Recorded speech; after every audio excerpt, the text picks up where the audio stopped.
Welcome friends, এই বিজ্ঞপ্তি 7ই জুলাই পশ্চিমবঙ্গ সরকারের কমিশনার অফ স্কুল এডুকেশন দিয়েছেন সমস্ত জেলার প্রাথমিক এবং মাধ্যমিক ডিআইদের উদ্দেশ্যে। দুটি বিষয়, একটি হচ্ছে এই সময় পশ্চিমবঙ্গে গরম, পাশাপাশি বর্ষা, সাথে বন্যা, দুটি বিষয় রয়েছে।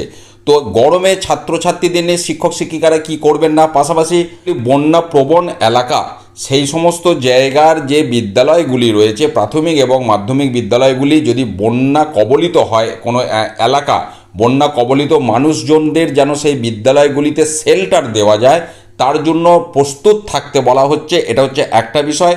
তার সাথে এই যে গরম, কারণ এই সময় বর্ষার সাথে গরমটাও রয়েছে, তো সেই গরমে বিশেষ করে ফিজিক্যাল এক্সারসাইজ, স্পোর্টস এগুলি দুপুরের দিকে ছাত্রছাত্রীদের নিয়ে করতে বারণ করা হচ্ছে। এছাড়াও আমরা অনেক সময় দেখেছি প্রফেশনাল ক্লাসে ছাত্রছাত্রীদের নিয়ে ক্লাসের বাইরে নিয়ে গিয়ে বিভিন্ন অ্যাক্টিভিটি করানো হয়, সেটা গাছ লাগানো বলুন বা অন্যান্য। তো সেই সমস্ত অ্যাক্টিভিটিগুলি এই যে অত্যধিক গরম সেটাকে সামনে রেখে বা সেটাকে বিবেচনা করে সেই কাজগুলি করতে বলা হচ্ছে।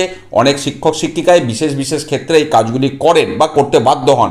তো যে কারণে এই বিষয়টি আমাদের সকলের জানার প্রয়োজন, বিদ্যালয়ের সাথে যারা যুক্ত রয়েছেন।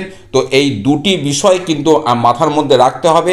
এই দুটি বিষয়কে সামনে রেখে শিক্ষা দপ্তরের পক্ষ থেকে এই বিজ্ঞপ্তি দিয়েছে, যেটা আমি আপনাদের সকলের উদ্দেশ্যে শেয়ার করলাম। ভালো থাকুন, সুস্থ থাকুন, ধন্যবাদ।